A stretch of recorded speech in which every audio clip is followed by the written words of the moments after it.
사랑을 사모하는 자에게 오늘 이 시간 신실하신 은혜가 임하실 줄 믿습니다. 마음을 다해 우리 이 찬양 함께 올려드리겠습니다.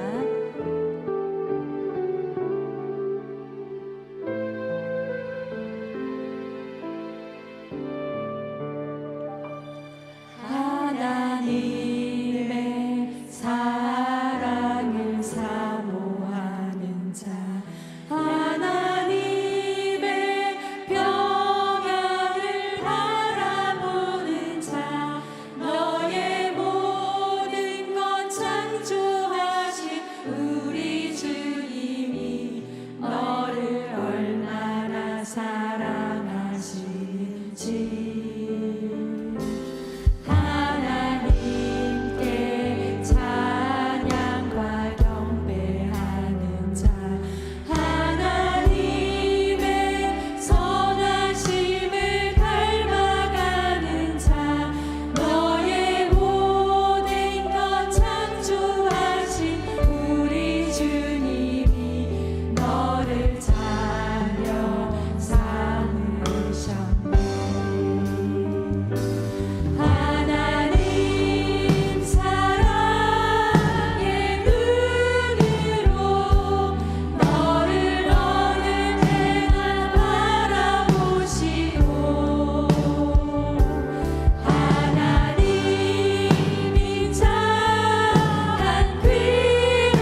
수고하고 무거운 짐진 자들아 다 내게로 오라. 내가 너희를 쉬게 하리라. 아멘. 다 함께 거룩한 삶의 기준이 되는 십계명 말씀을 봉독하겠습니다. 제1은 너는 나 외에는 다른 신들을 내게 두지 말라. 제2는 너를 위하여 새긴 우상을 만들지 말고 또 위로 하늘에 있는 것이나 아래로 땅에 있는 것이나 땅 아래 물 속에 있는 것에 어떤 형상도 만들지 말며 그것들에게 절하지 말며 그것들을 섬기지 말라. 제3은 너는 내 하나님 여호와의 이름을 망령되게 부르지 말라. 제4는 안식일을 기억하여 거룩하게 지키라. 제5는 내 부모를 공경하라. 제6은 살인하지 말라. 제7은 간음하지 말라. 제8은 도둑질하지 말라. 제9는 내 이웃에 대하여 거짓 증거하지 말라.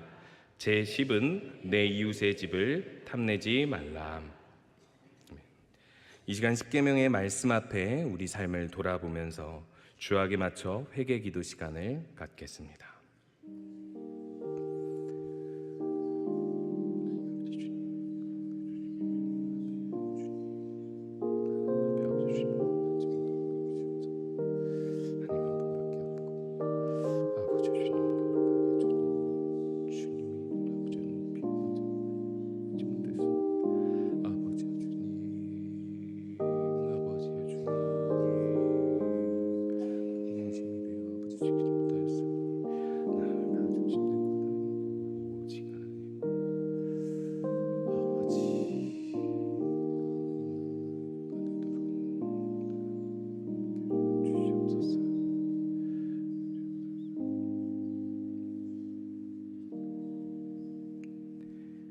그러므로 이제 그리스도 예수 안에 있는 자에게는 결코 정죄함이 없나니 이는 그리스도 예수 안에 있는 생명의 성령의 법이 죄와 사망의 법에서 너를 해방하였음이라.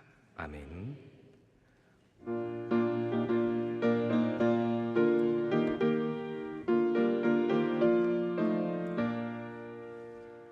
주 어느 때 다시 오실는지 아는 이가 없으니 등 밝히고 너는 깨어있어 주님 반겨 맞으라. 주 안에서 우리 몸과 마음이 깨끗하게 되어서 주 예수님 다시 오실 때에 모두 기쁨으로 맞으라. 주 오늘에 다시 오신다면 부끄러움 없을까. 잘하였다 주님 칭찬하며 우리 맞아주실까. 주 안에서 우리 몸과 마음이 깨끗하게 되어서 주 예수님 다시 오실 때에 모두 기쁨으로 맞으라. 주 예수님 맡겨주신 일에 모두 충성 다했나.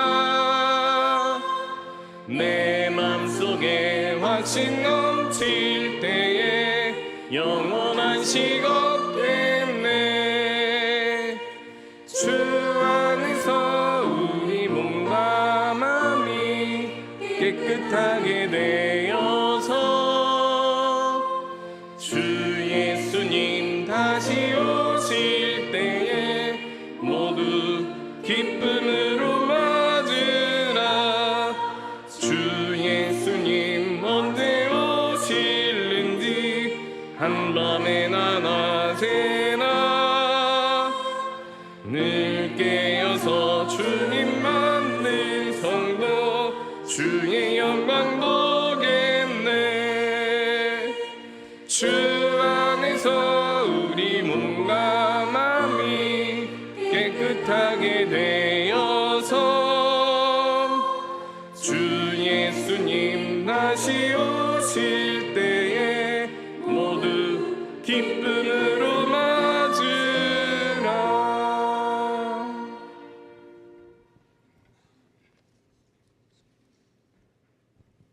사랑과 은혜가 풍성하신 하나님 아버지, 지난 3일 동안 각자의 삶의 현장에 살다가 수요예배로 예배할 수 있는 은혜 주시니 감사합니다.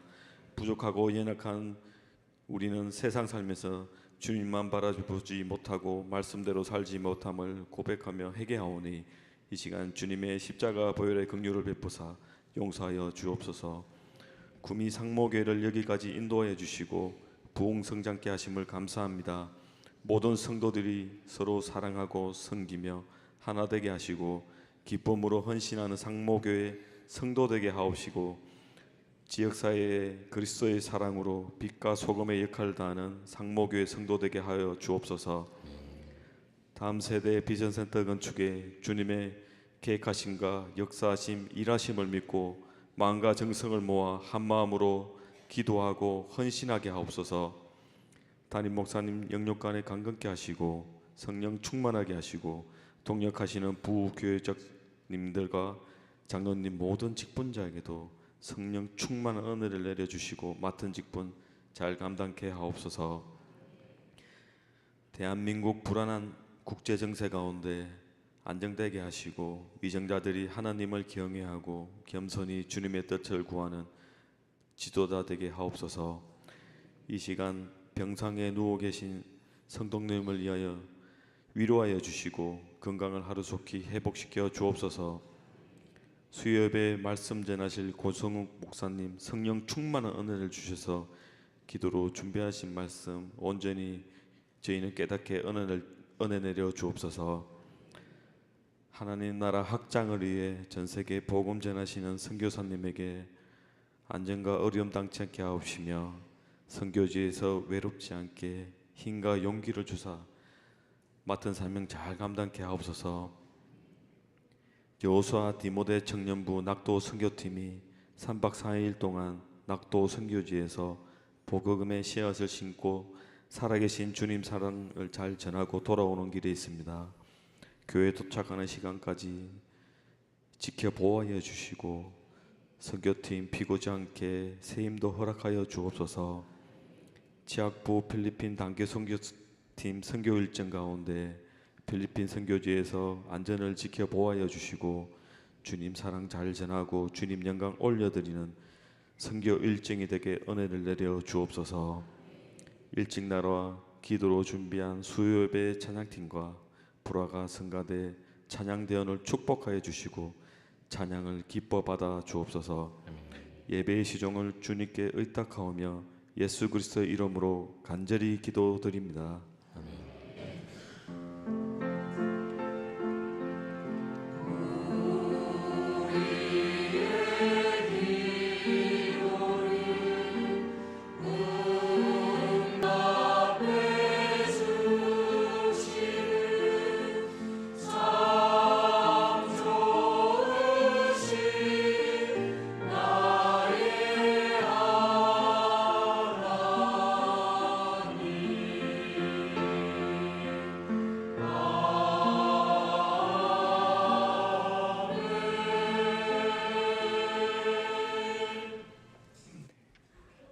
다 같이 일어나셔서 성경 봉독하겠습니다.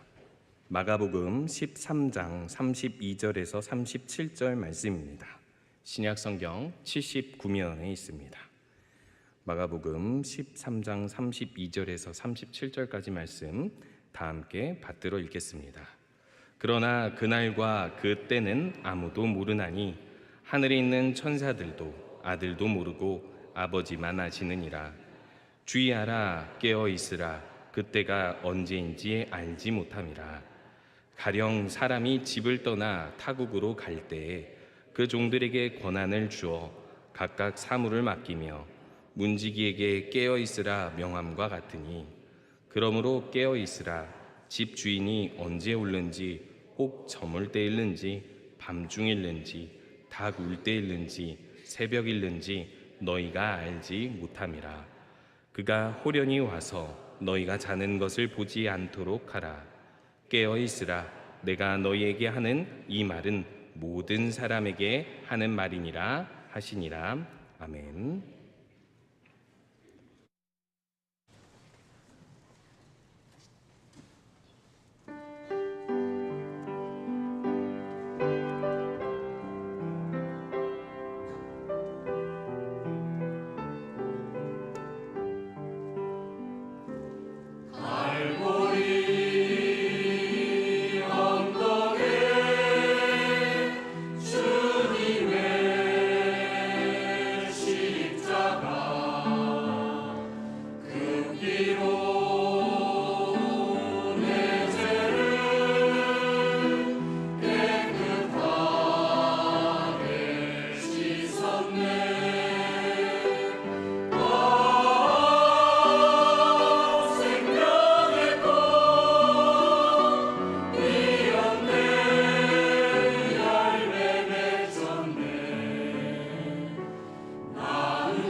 변함없으신 하나님을 찬양합니다. 수요일에도 주님을 기억하고 예배하게 하심을 감사드리며 매일 우리에게 생명과 건강을 주실 뿐 아니라 가정과 일터를 평안케 하심을 감사드립니다. 주님의 살아계심과 베푸신 은혜를 기억하며 가진 것 가운데 일부를 주님께 구별하여 드립니다. 항상 우리가 기쁨으로 주님 앞에 드리게 하시며 드린 만큼 마음도 항상 주님께 그리고 주님의 나라에 있게 하여 주시옵소서. 특별히 우리의 형편과 사정을 아시는 주님께서 믿음으로 드린 손길들을 기억하시고 필요한 것을 채워 주시옵소서. 하나님을 더욱 신뢰하며 염려가 아닌 평안 가운데 하나님의 손길을 경험하는 우리 모든 성도들이 되게 하여 주시옵소서. 찬양으로 주님께 영광 돌린 찬양대의 마음과 수고를 기쁘게 받아주신 줄 믿습니다. 우리가 이 시간 함께 말씀을 살펴볼 때 전하는 자나 듣는 자나 동일하게 말씀 앞에 겸손히 주님 앞에 서게 하여 주시옵소서. 예배 가운데 모임 가운데 임하신 성령이 충만하여 우리를 변화시키며 교회를 부흥케 하시기를 소원하오며 예수 그리스도의 이름으로 기도합니다. 아멘. 광고 말씀드리겠습니다. 청년부 낙도 선교팀이 오늘 저녁 모든 일정을 마치고 복귀합니다. 받은 은혜와 비전이 삶으로 이어지고 몸과 마음이 회복될 수 있도록 기도해 주시기 바랍니다. 아울러 취약부 필리핀 선교팀과 필리핀 난감 상무교회를 위해서도 기도해 주시고요. 모든 사역 가운데 성령의 역사가 충만하여 돌아오는 날까지 모든 일정을 안전하게 지켜주시도록 함께 기도해 주시기 바랍니다.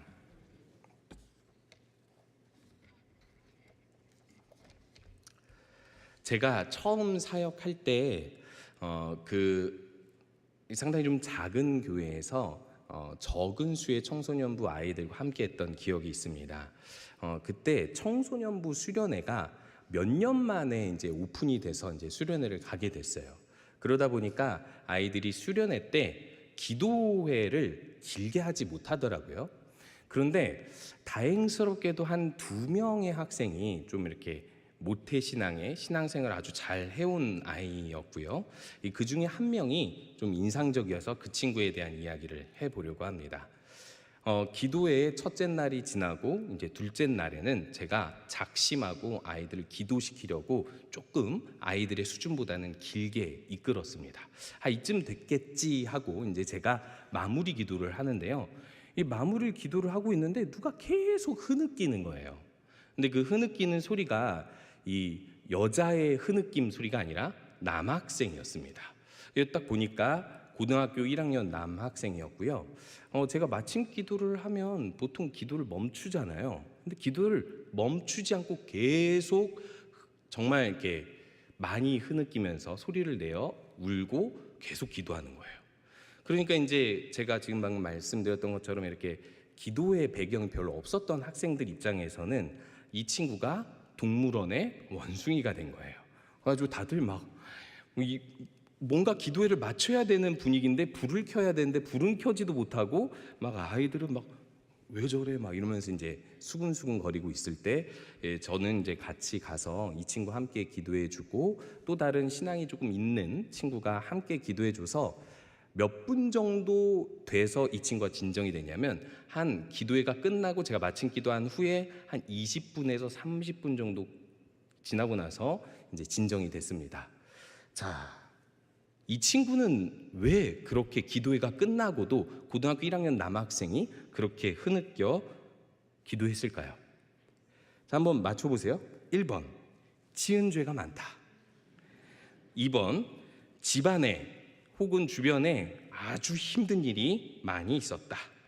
3번, 질풍노도의 시기라 그렇다. 4번, 하나님을 처음 만나서 그렇다.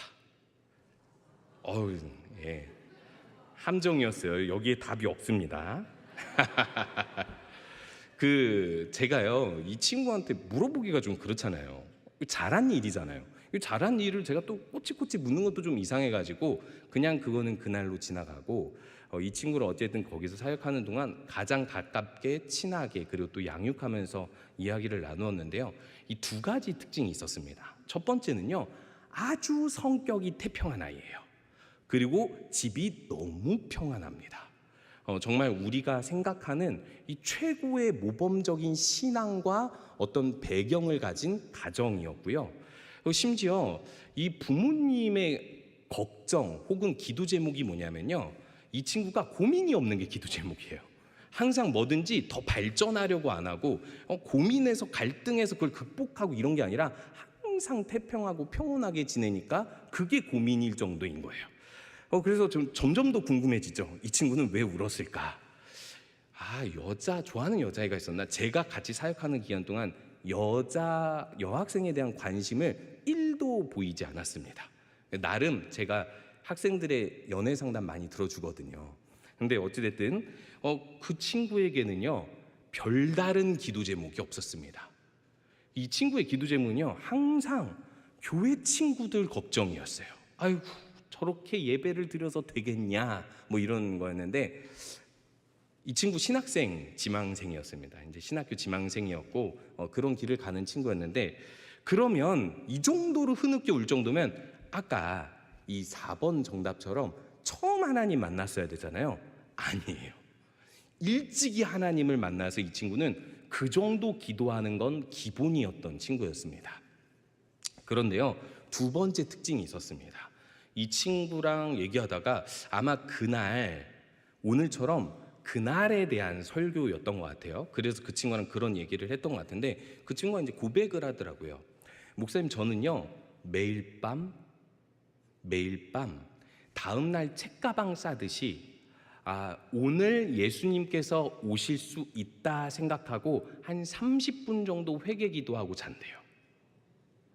그러니까 너무 놀랍잖아요. 이런 신앙을 가진 학생, 아무리 그 신학교를 간다는 친구를 할지라도 이 정도로 깨어있는 친구를 좀 보기가 어렵습니다. 그래서 제가 이때다 싶어서 물어봤습니다. 너 그때 수련회 때 이러저러해서 기도 기억나지? 왜 그렇게 울었어? 그랬더니 그 친구가 그렇게 얘기를 하더라고요. 그냥 하나님이 내 앞에 있다 생각하고 하나님이 내게 오셨다 생각하니까 그냥 눈물이 났고 기도할 것이 많았고 그냥 계속 눈물이 나서 기도하게 됐어요.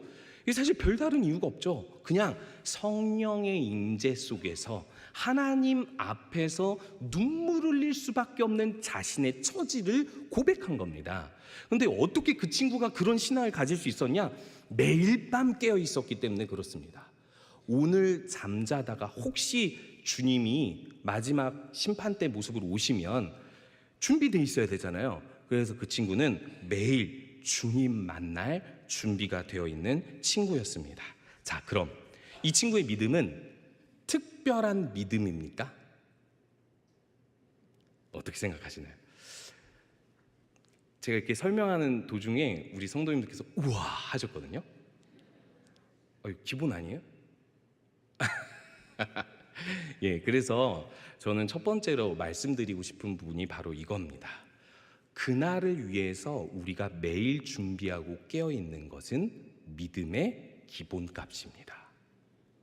우리가 개혁주의 구원론을 계속 수요예배 때 살펴봤잖아요.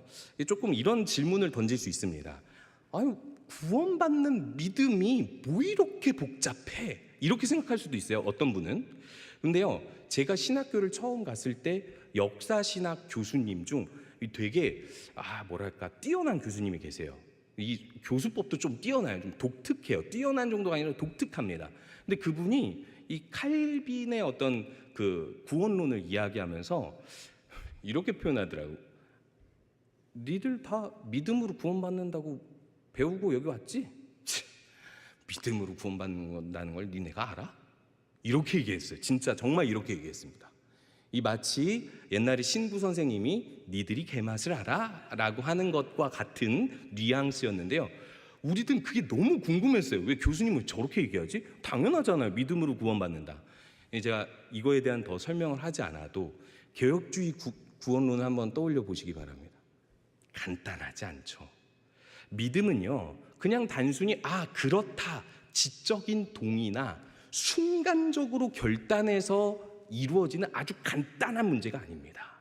어떻게 보면 상당히 복잡할 수 있어요. 우리가 은혜로 믿음을 선물로 받으니까 간단해 보이는 거지, 간단하게 느껴지는 거지, 사실 이 믿음이 들어오고 믿음의 증거가 되는 모든 과정은 사실 상당히 복잡할 수 있습니다. 믿음이 쉽지 않다라는 거예요. 그래서 이 믿음이 들어가면 우리에게는 반드시 나타나야 할 증거가 성화로 보여지는데, 그 중에 한 가지 중요한 주제가 뭐냐면, 믿음이 있는 사람은 깨어 있으려고 한다는 겁니다.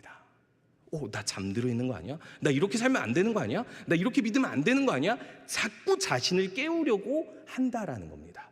그래서 깨어 있음이 믿음의 기본값이기에 예수님께서는 오늘 제자들에게 그날의 징조는 말씀하시지만 그날의 정확한 시점은 감추면서 모든 세대가 깨어 있으라고 말씀하시는 거죠. 사실 이 이야기의 시작은 이렇습니다. 이 크고 화려한 성전을 보면서 제자들이 예수님 이 화려한 성전을 보십시오 한단 말이에요. 이건 무슨 뜻이냐면 예수님이 성전 지도자들과 성전 안에서 한판 하셨거든요. 어떤 한판인지 아시죠? 한판 하시고 그 성전을 나오는데, 그래도 이 제자들의 기대가 뭐냐면 예수님은 메시아고 예언대로 이 성전을 통해서 이 구원의 역사를 이루실 것이라고 기대를 하니까 이 성전, 이 화려한 성전을 보세요. 이제 그날이 다가왔죠. 이제 우리의 승리의 날이 다가왔죠. 이 기대 속에서 예수님께 질문했는데 예수님 뭐라고 해요? 돌 위에 돌 하나도 남지 않고 무너질 것이다면서 찬물을 끼얹습니다. 그러면서 말씀하신 것이 종말 때, 예수님이 다시 오실 때 환난을 이어서 말씀을 하시는데요. 그 이유가 무엇이냐면 그 세대가 지나가기 전에 성전은 실제로 완전히 무너지고 유대인들은 흩어지게 됩니다. 이 마지막 때와 같은 일이 벌어지는데 이 환난은 마지막 때에 계속 있을 것이고 이 징조를 보고 항상 깨어 있으라고 말씀하십니다. 그런데 여기서 중요한 게 있어요. 그날을 말씀해 주시지 않아요. 그날은 오히려 이렇게 강조를 하시죠. 뭐라고 감추시냐면 하늘에 있는 천사들도 아들도 모르고 아버지만 아시느니라. 우리가 너무 잘 아는 말씀이죠. 자, 여기서 중요한 거, 이런 말씀을 하실 필요가 있습니까?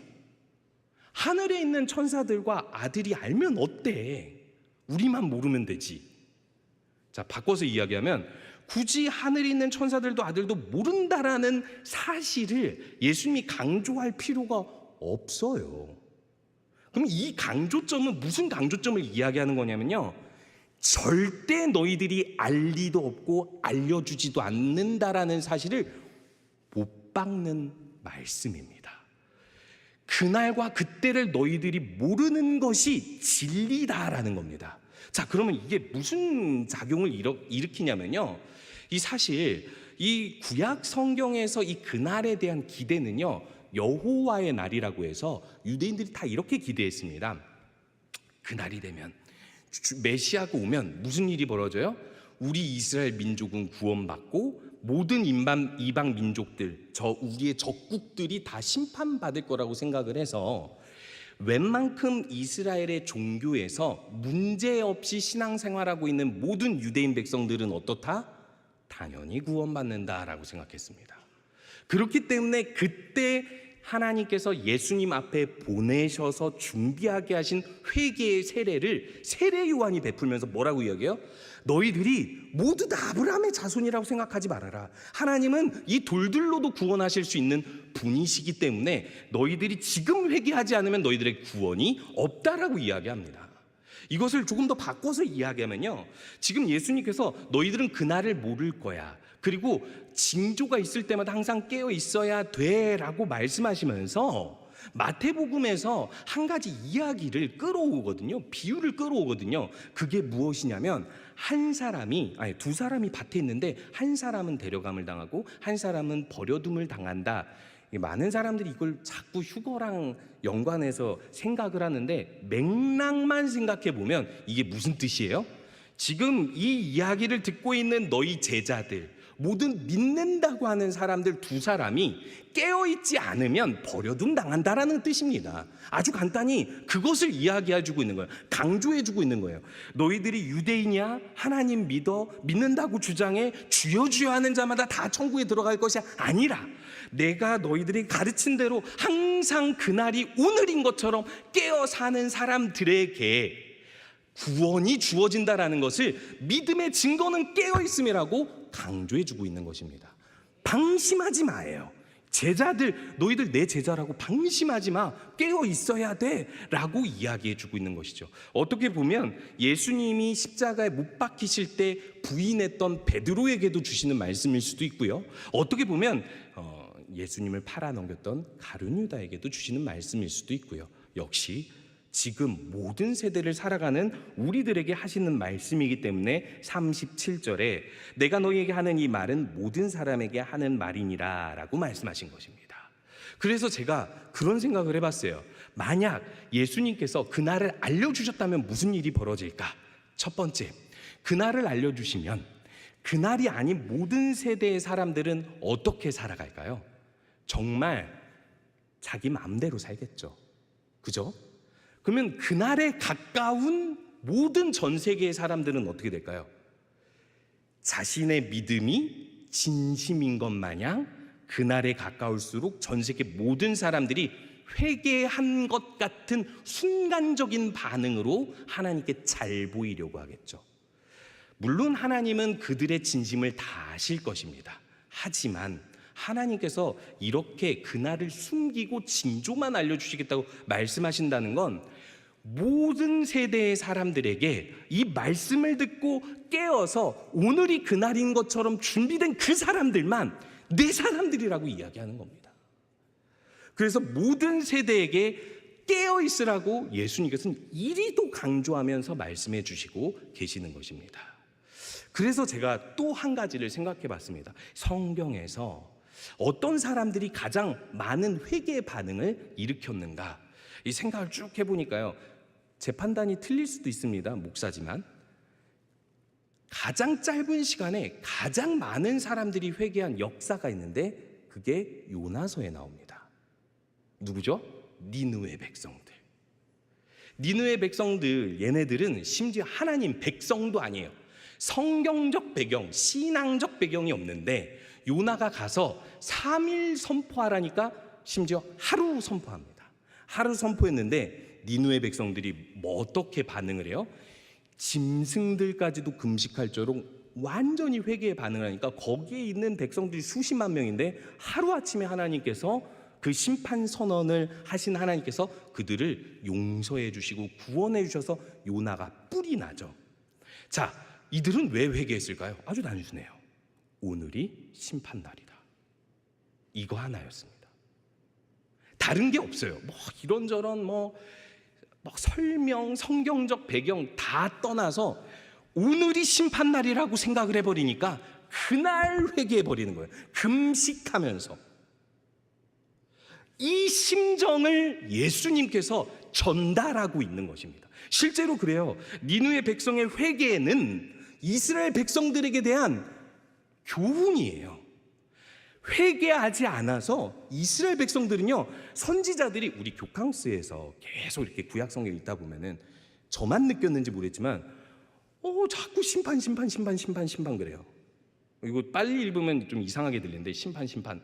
근데요, 이 심판을 왜 그리도 하나님은 말씀하셨을까? 제가 조용히 어느 날 집에 가서 묵상을 해보니까요, 1000년 동안 주신 말씀이니까 많이 안 한 거더라고요. 1000년 동안 회개하지 않는 백성들한테 심판 얘기하는데 듣지도 않잖아요. 심지어 거짓 선지자의 말만 듣고 우린 괜찮다 생각하면서 넘어가잖아요. 그 이스라엘 백성들과 완전히 비교되는 겁니다. 우리들은 괜찮겠지. 우리들은 구원받은 백성이야. 오늘은 아니겠지. 설마 심판의 날은 우리 때는 아니겠지 하면서 이들에게 심판이 주어진 것입니다. 그렇기 때문에 예수님께서는 오늘 우리에게 깨어 있으라고 이 말씀을 하신 것이죠. 그날에 드러나는 차이를 말씀하신 것입니다. 자, 그렇다면 이 깨어 있음은 어떤 것을 이야기해 주고 있는 걸까요? 깨어 있음은요, 한마디로 이야기해서 감각이 깨어나고 살아나는 것입니다. 제가 죽음에 대해서 종종 묵상을 하다 보면 당연히 구원은 우리에게 확정적인 것이니까 다른 것이 자꾸 두려워질 때가 있더라고요. 그게 두 가지입니다. 극심한 통증, 그리고 두 번째는요, 죽어가는 과정에서 무감각, 마비, 이런 부분들이 있죠. 이 극심한 통증은요, 사실 제가 일찍 아버지를 여의었을 때 아버지의 투병 이 과정을 봤기 때문에 저는 그거에 대한 두려움이 상당히 큽니다. 극심한 통증이 정신을 온전하게 하지 못한다는 것을 저는 이제 목격을 했으니까, 어렸을 때. 그러니까 극심한 통증으로 이 죽음을 맞이하지 않았으면 좋겠다라는 이 바람이 진짜 어려서부터 있고 실제로 많이 기도했습니다.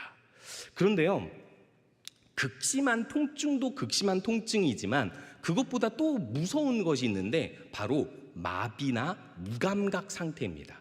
내 상태가 어떻게 진행되는지 자각할 수 없는 상태로 죽어가는 것. 제가 이것을 이야기하는 이유는요, 예수님도 이 두 가지로 그날에 대한 징조를 말씀하시기 때문에 그렇습니다. 예수님께서 종말의 징조 말씀하실 때 환난의 때가 온다고 하죠. 그리고 미혹시킬 것이라고 이야기하죠. 아주 강렬한 극심한 통증이 이 성도들을 뒤흔들어 놓을 것이라고 이야기합니다. 그런데요, 이보다 예수님이 더 경계하여 하신 말씀이 있습니다. 그것은 바로 누가복음 21장 34절에 나오는데요, 누가복음 21장 34절에서는요 무엇이라 말씀하시냐면, 방탕함과 술 취함과 생활의 염려가 너희들의 감각을 둔하게 만든다라고, 마음을 둔하게 만든다라고 이야기하면서 그날이 덫과 같이 너희에게 임할 것임을 말씀하십니다. 감각을 깨우는 거죠. 이 감각을 깨워야 하는 이유가 있습니다.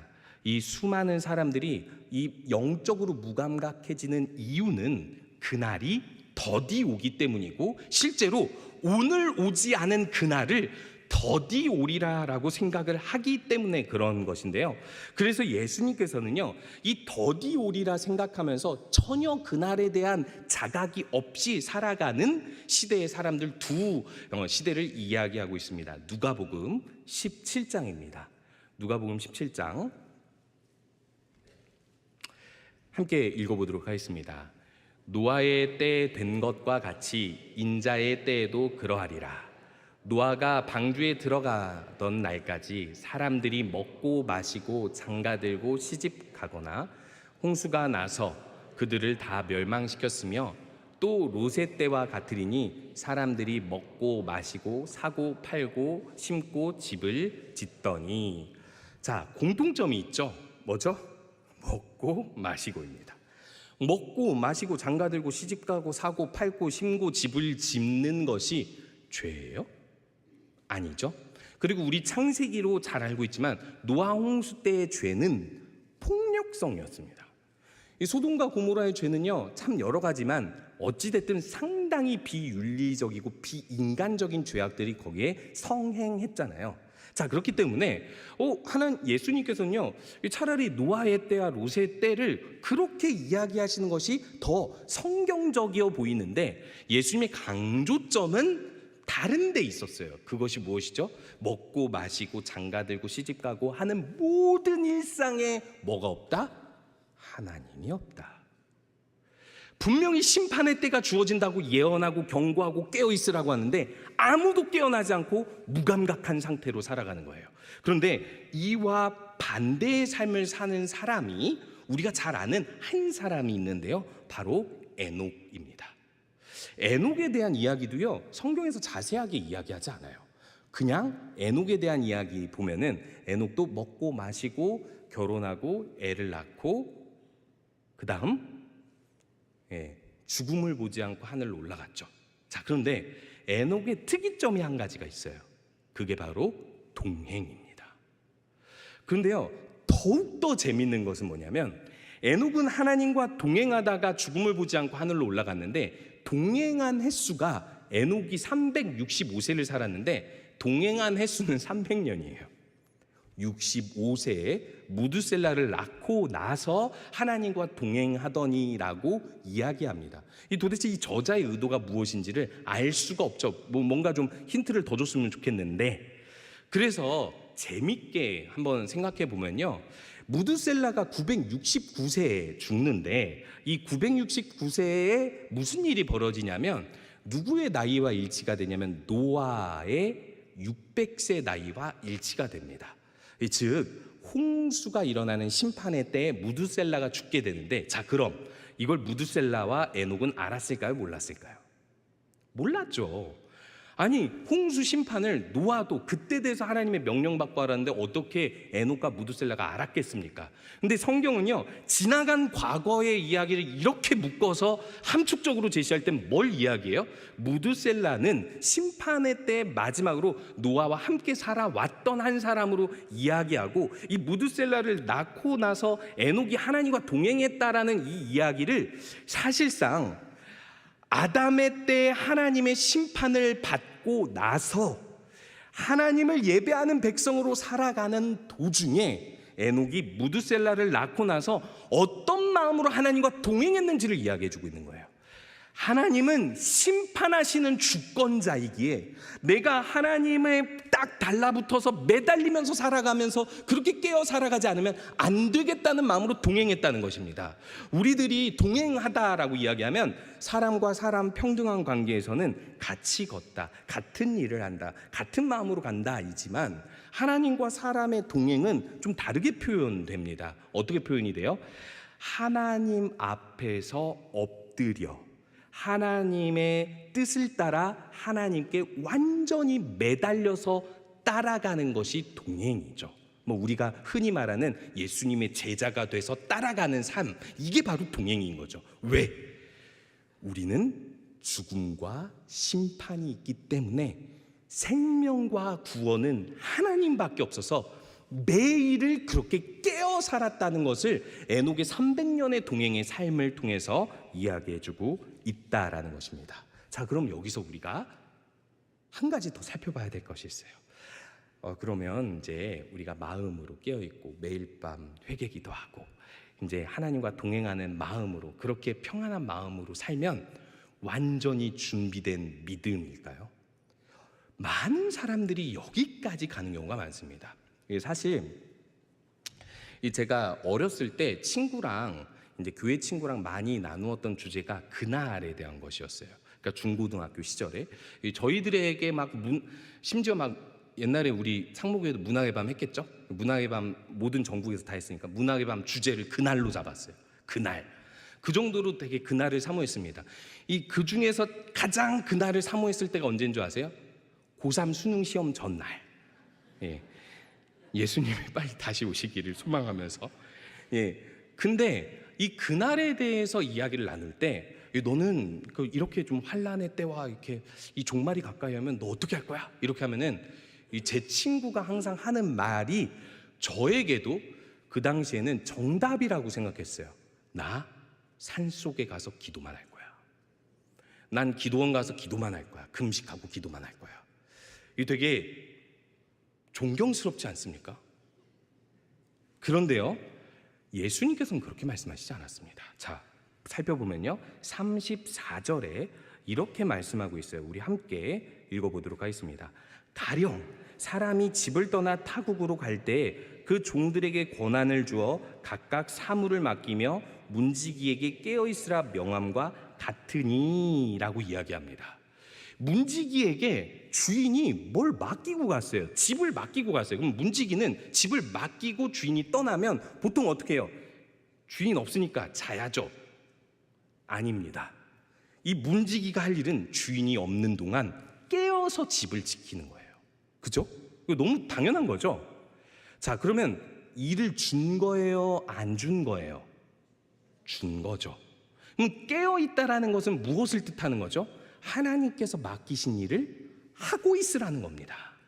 그러니까 마태복음은요, 그 뒤에 무슨 이야기를 끌어오냐면 마태복음 25장 달란트 비유를 확 가지고 와요. 열처녀 기름 준비하는 그 기름에 대해서 이야기하면서 그 기름은 믿음이야. 그럼 믿음이면 우리 마음속으로만 믿음 지키면 돼. 이게 아니라 하나님이 맡기고 간 달란트를 잘 지키는 정도가 아니라 그것으로 하나님의 밭을 일구라고 이야기하는 것이죠. 그래서 또 여기서 많은 사람들이 달란트를 재능으로 오해합니다. 자기 개발, 혹은 무한 경쟁의 시대에 우리가 어떻게든 결과물을 만들어내야지 결산하시니까, 이렇게 많은 사람들이 생각하는데, 아주 본질적으로 생각하면요, 달란트는 뜻이 뭐예요? 화폐 단위예요. 한마디로 얘기해서 금의 무게 중 한 단위입니다. 그러면요, 이게 한 달란트가 무슨 얼마냐면 AI한테 물어보면 알 수 있습니다. 12억에서 15억입니다. 한 달란트가. 그러면 한 달란트, 두 달란트, 다섯 달란트 맡기고 갔다라는 건 예수님이 굳이 이렇게 엄청난 액수의 금액으로 비유를 드는 이유가 무엇이겠어요? 예수님이, 하나님이 마지막 때에 우리에게 주신 선물과 맡기신 책임이 이 정도로 엄청난 가치라는 거예요. 하나님이 주신 은혜, 우리를 구원하고 영원히 살게 해주겠다라는 그 은혜의 나라, 이 땅의 유일한 그 은혜가 살아있는 나라, 교회를 맡겼다는 겁니다. 교회라고 해서 교회 안만 생각하면 안 됩니다. 교회는 계속 어떻게 해요? 확장되어 가니까 역시 잠재적으로 아직은 믿지 않지만 교회가 되어야 될 세상을 향한 책임도 이야기하고 있다는 것이죠. 사실 예수님께서 우리에게 깨어있으라 할 때는요, 마음만, 신앙만 동행하면 돼가 아니라 회개만 하면 돼가 아닙니다. 맡겨주신 일을 하라입니다. 교회에서도 그렇고요, 교회 밖으로 나가면 세상에서, 아니면 가정에서 우리가 해야 될 사랑과 은혜를 전파하는 일이 얼마나도 많습니까?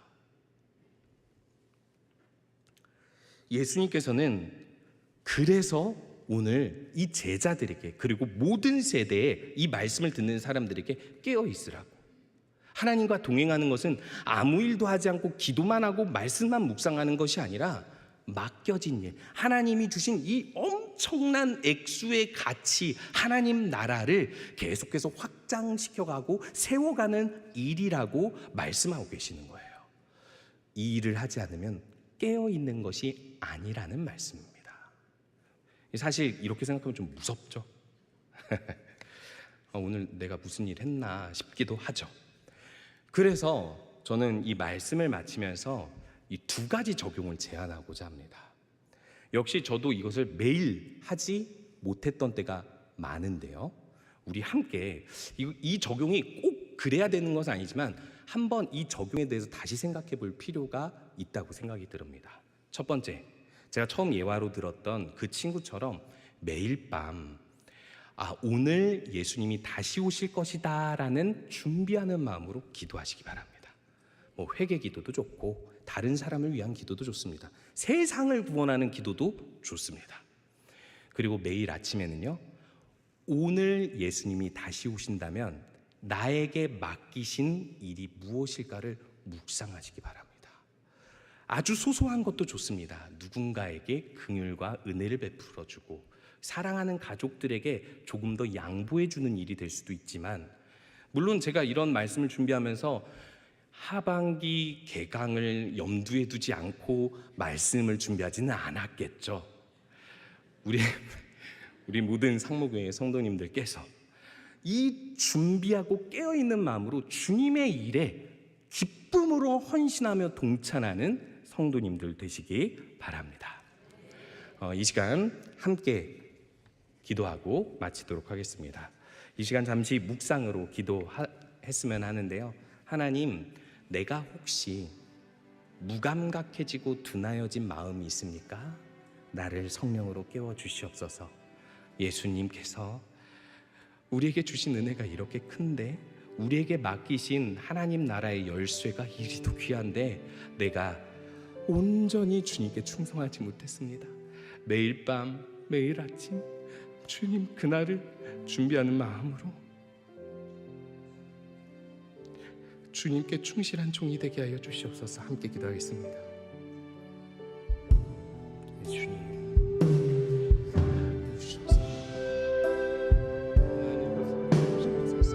거하게 하시고 아버지 아버지 하나님이신 주님 구원하게 하여 주시옵소서.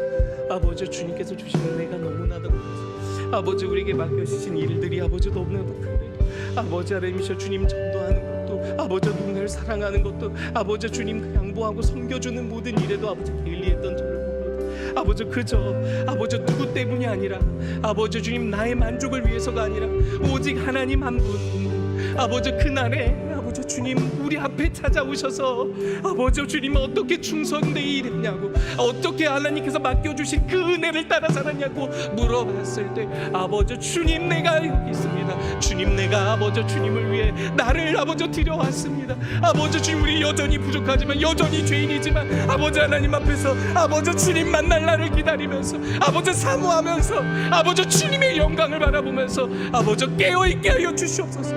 깨워 주시옵소서. 아버지 우리 교회를 이 구미 지역을 우리 나라를 깨워 주시어서 그날의 때에 준비되게 하여 주시옵소서. 언제라도 주님이 오신다면 아버지 주님 깨어서 구원받는 백성을 하나님 나라의 구원하는 우리들이 되게 하여 주시옵소서. 하나님 참으로 감사드립니다. 우리에게 주신 은혜가 너무나도 큽니다. 죄인이라서 죽을 수밖에 없는 우리들, 죄인이라서 심판받을 수밖에 없는 우리들에게 그 귀한 피값으로 살려주시고 그리고 하나님 나라의 열쇠를 복음으로 우리들에게 맡기셨으니 하나님 너무나도 감사드립니다. 우리가 깨어있기 원합니다. 우리는 너무 잘 알고 있습니다. 말씀도 잘 알고 깨어있어야 된다는 것도 잘 알고 있습니다. 하지만 깨어있지 못할 때가 많습니다. 주님 믿음으로 깨어있어서 언제나 주님과 에녹처럼 동행하게 하시고 주님 없이는 살 수 없습니다 고백하는 우리 모든 성도들이 되게 하여 주시옵소서. 더불어 우리에게 맡겨주신 일이 있는 줄 믿습니다. 사람마다 다 다릅니다. 누구에게는 1달란트, 누구에게는 2달란트, 누구에게는 5달란트 역량에 따라 하나님께서 달란트를 맡겨주신 줄 믿습니다. 그 사명, 그 책임 우리 가정에 있습니다. 우리 교회에 있습니다. 우리 목장에 있습니다. 우리 위원회, 우리 부서, 우리 사역, 우리 교회 가운데 있고 아버지 주님 교회 밖에 구미지역과 이 한국 가운데 있는 줄 믿습니다. 우리가 그 사명을 끝까지 오늘도 충실히 행하는 깨어있는 상무교회의 성도들이 되게 하여 주시옵소서. 예수님의 이름으로 기도합니다. 아멘. 우리 구주 예수 그리스도의 은혜와 하나님 아버지의 무한하신 사랑과 성령의 감화 교통하심이